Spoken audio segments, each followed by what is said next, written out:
Mansfield today, nice to have you along with us. Being a Monday, of course, we take a look at the markets and things business related around the world and in South Africa as well with our business analyst, Chris Gibbons. Chris, nice to have you with us. A bit of a wild week in America. What's happening?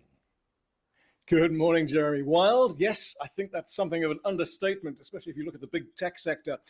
Friday past saw Amazon's shares surge 14%, adding about $191 billion in market value. That's the biggest single-day gain in US stock market history.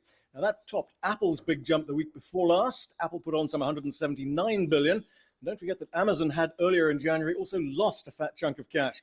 Remember, Jeff Bezos was personally down $20 billion. Well, he certainly made that back at the end of last week. And at the other end of the record book, Meta Platforms, parent company of Facebook, Instagram, and WhatsApp. Thursday saw Meta drop $251 billion, the biggest ever one-day loss for US stock markets. Facebook founder Mark Zuckerberg saw some $31 billion of his net worth vanish at the same time. Meta Platforms down 23%. Chris, I mean, sharply down on one side and sharply up on the other. What's driving this? Jeremy, it's the prospect of rising interest rates allied to worries about a slowdown in digital demand after the spike caused by the pandemic. We've seen the tech-heavy NASDAQ very sharply down since the start of this year, more than 13% at one stage, now around edging back up about 9.8% adrift from January 3rd. I should add, though, that of the really big players, the Apples, the Amazons, Alphabet, of course, Google's parent, in case you've forgotten, and Microsoft, they are all looking fairly resilient. In fact, the S&P 500 and the NASDAQ last week had their best week of the year so far. London's Financial Times says there is still buoyant demand for the underlying technologies that support the digital economy, cloud computing services, PCs, and smartphones. And as a result, the prospects for growth in 2022 look pretty good. So where does that leave Facebook and maybe more importantly, its parent company Meta? Interesting question. Mark Zuckerberg himself says Meta's outlook has been hurt by competition from TikTok. Meta's CFO, David Weiner, says the social media company expects to lose $10 billion in revenue this year as a result of privacy changes at Apple. But on the other hand, you could be forgiven for thinking that Meta's numbers really weren't that bad. The earnings per share target missed by just 4%. Yet, as I've just reported, the market hammered the share down 23%. At least one analyst on the Seeking Alpha platform, Jonathan Weber of Cashflow Kingdom, calls this a huge overreaction.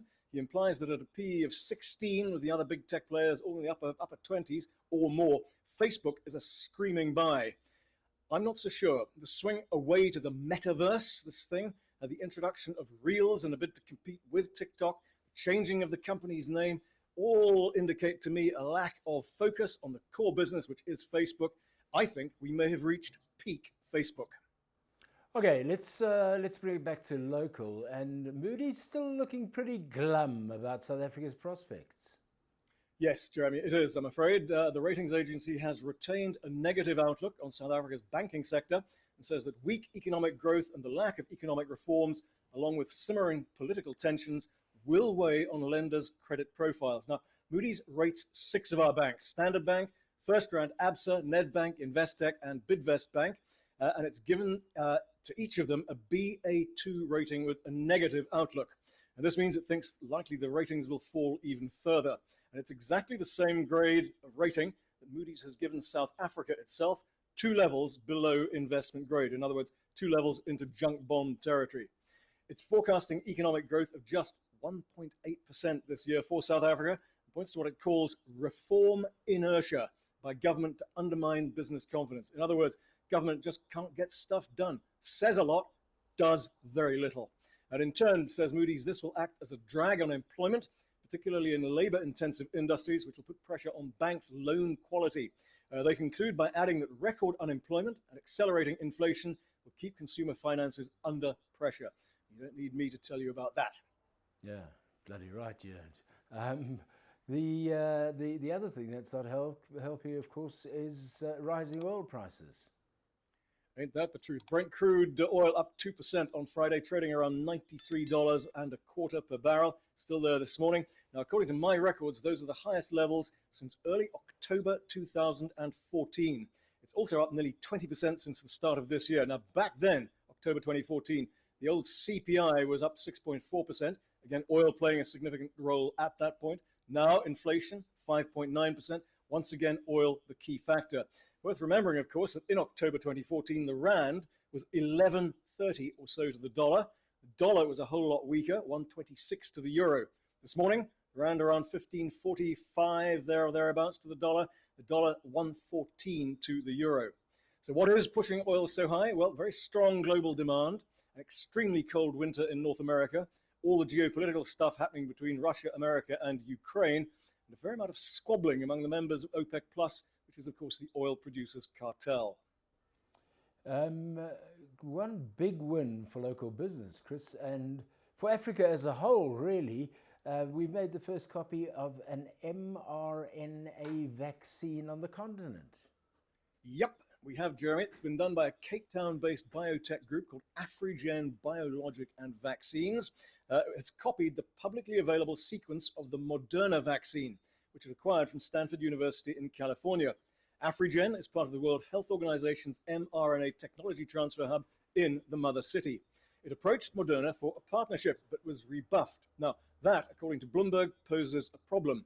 Although the vaccine is likely to go into human trials later this year, without the support of one of Big Pharma's big players, i.e. Moderna in this case, it could take around 3 years before this drug is finally approved for human use. Once it is, and once it's manufactured by Afrigen, it'll then be transferred for manufacture at scale, much bigger volumes, a company called BioVac, also in Cape Town, and similar institutions in Argentina and Brazil. Moderna has said it won't enforce its patents during the pandemic.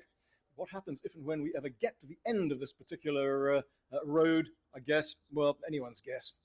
So I'm staying with the pandemic here, and new research showing that, and this will boost the people in the entertainment and hotel industry, research showing that international travel has nothing to do to stop the spread of the coronavirus.